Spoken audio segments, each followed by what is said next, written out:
Episode की शुरुआत होती है रिगार्डन मैजिकल एकेडमी के इंटेंस माहौल से। सारे 6th ईयर स्टूडेंट्स इंक्लूडिंग हमारा प्रोटैगनिस्ट विल सर्फर्ट एक बहुत बड़े दिन के लिए तैयार हो रहे हैं, द टावर एस्केंशन एग्जाम्स।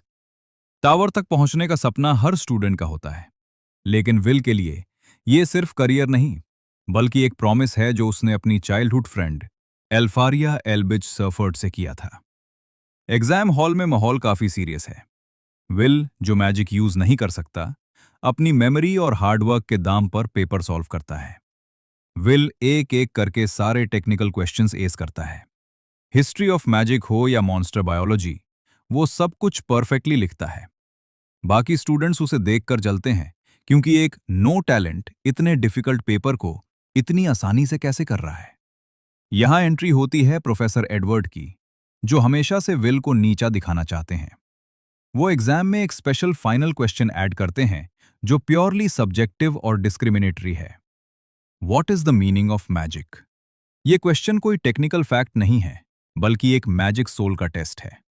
एक ऐसा इंसान जो मैजिक फील ही नहीं कर सकता, विल, उसके लिए इसका जवाब देना इम्पॉसिबल बनाया गया है। जब रिजल्ट्स आउट होते हैं तो पूरा कैंपस शॉक रह जाता है। विल ने हर सेक्शन में टॉप किया होता है, लेकिन प्रोफेसर एडवर्ड उसे इस फाइनल क्वेश्चन में 0 देते हैं। विल पासिंग मार्क्स से सिर्फ 1 पॉइंट पीछे रह जाता है। एडवर्ड का कहना है कि जिसके पास मना नहीं, वो मैजिक का असली मतलब कभी समझ ही नहीं सकता। इसलिए उसका आंसर मीनिंगलेस है। विल क्लासरूम के बाहर अकेले बैठकर अपना रिजल्ट देखता है। ये वही मोमेंट है जहां उसका हौसला टूटने लगता है। Internal monologue. वो सोचता है कि उसने कितने मॉन्स्टर्स मारे, कितनी किताबें रट ली, लेकिन फिर भी एक सिस्टम उसे आगे बढ़ने नहीं दे रहा। दूर टावर में बैठी एल्फारिया मैजिया वैंडर की तरफ देखते हुए वो रोता है। उसे लगता है कि शायद वो कभी उस तक नहीं पहुंच पाएगा। उसका स्वॉर्ड मैजिक की इस ऊंची दीवार को तोड़ने में नाकामयाब हो रही है।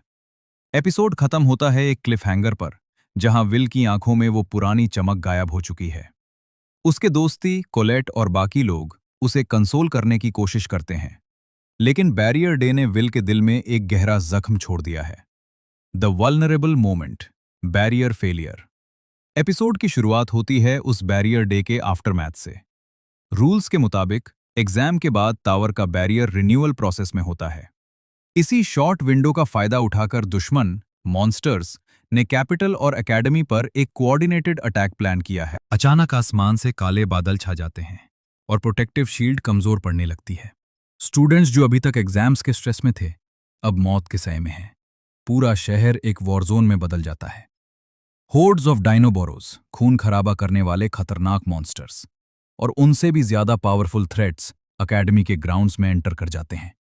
Mazes versus monsters.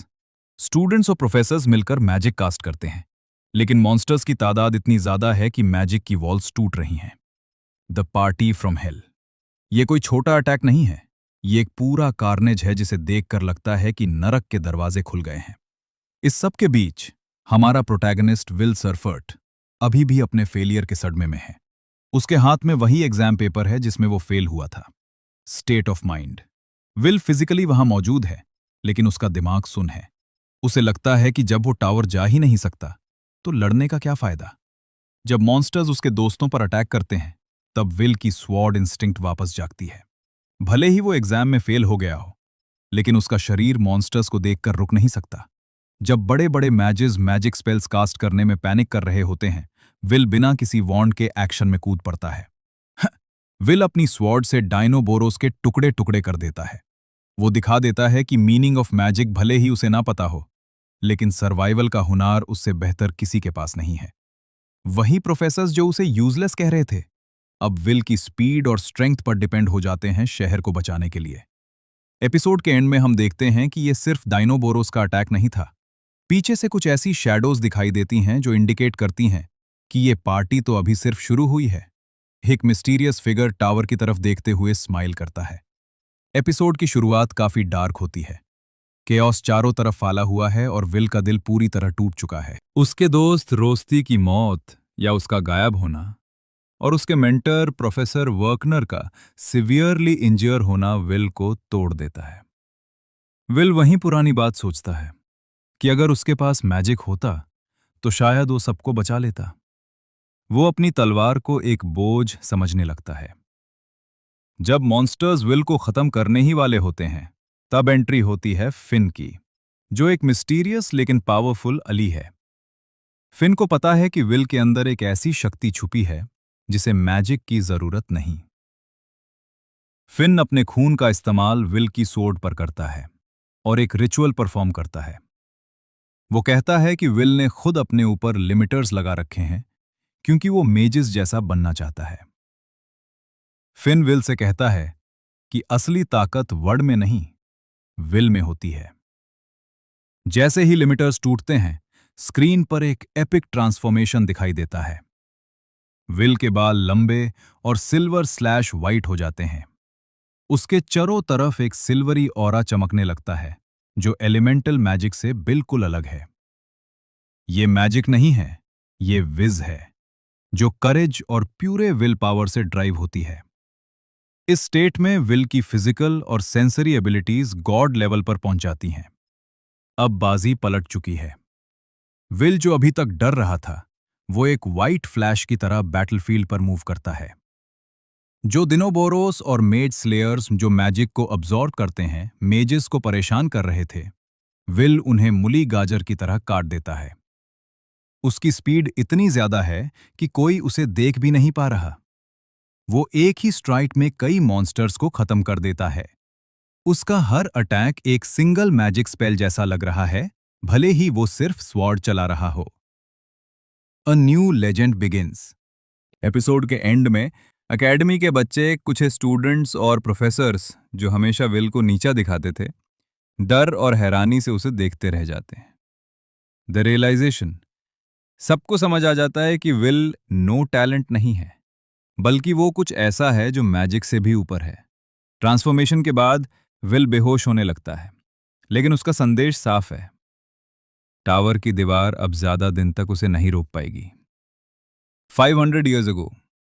The great flashback episode की शुरुआत आज से लगभग 500 साल पहले के एक सीन से होती है। हम एक ऐसी दुनिया देखते हैं जो पूरी तरह तबाही की कागर पर है। आसमान में सेलेस्टियल होस्ट्स, खौफना फरिश्ते नुमा दुश्मन मंद्र रहे हैं, जो इंसानियत को खत्म करने पर आमादा है। इस तबाही के बीच हमें एक नया कैरेक्टर मिलता है, मर्सिडीज। वो एक मेज क्वीन या एक बहुत ही पावरफुल विच लाइक फिगर है। Connection to will. मर्सिडीज का चेहरा और उसकी वाइब्स देखकर साफ पता चलता है कि उसका विल से कोई गहरा खून का रिश्ता है, पॉसिबली हिज एंसेस्टर और मदर। मर्सिडीज के पास वक्त काम है। वो जानती है कि नॉर्मल मैजिक इन सेलेस्टियल होस्ट्स को नहीं हरा सकता, इसलिए वो एक प्लान बनाती है। The ultimate weapon, the fifth element, the missing link. Mercedes एक फिफ्थ एलिमेंट के बारे में बात करती है। इस दुनिया में फायर, वाटर, विंड और अर्थ तो हैं, लेकिन ये पांचवा एलिमेंट कुछ ऐसा है जो मैजिक और फिजिकल स्ट्रेंथ को जोड़ता है, जिसे हम विज के नाम से जान रहे हैं। The baby. मर्सिडीज एक छोटे बच्चे, जो बिल्कुल विल जैसा दिखता है, को फिन के हवाले करती है। वो कहती है कि यह बच्चा ही दुनिया की आखिरी उम्मीद है। Finn and the two paths.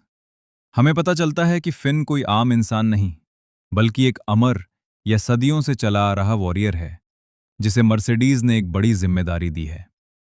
Mercedes ने खुद को वॉन्ड्स डेवलप करने के लिए डेडिकेट किया, ताकि माजिया वंदर बन सके और टावर की हिफाजत हो। The sword path. उसने फिन को जिम्मेदारी दी सॉर्ड हैंडल करने की। फिन का काम था विल या उस जैसे किसी को ट्रेन करना और उसके अंदर के लिमिटर्स को तोड़ना, ताकि वो विज का इस्तेमाल करके सॉर्ड और मैजिक को एक कर सके। फ्लैशबैक से वापस आते हुए हम देखते हैं कि एपिसोड 3 में जो विल ने सिल्वर ट्रांसफॉर्मेशन दिखाई थी, वो उसी 500 साल पुराने प्लान का नतीजा थी। Fins true nature. फिन अब विल को एक नई नजर से देख रहा है। उसके लिए विल सिर्फ एक स्टूडेंट नहीं, बल्कि एक 500 ईयर ओल्ड प्रॉमिस का पूरा होना है। अब मकसद सिर्फ टावर तक पहुंचना या एल्फारिया से मिलना नहीं है, बल्कि उन सेलेस्टियल होस्ट के लिए तैयार होना है जो वापस आने वाले हैं। एपिसोड के एंड में हम देखते हैं कि विल होश में आ रहा है, लेकिन उसकी बॉडी इतनी पावर हैंडल करने की वजह से काफी वीक हो गई है। फिन उसे बताता है कि उसकी स्टोरी अब असलियत में शुरू हुई है।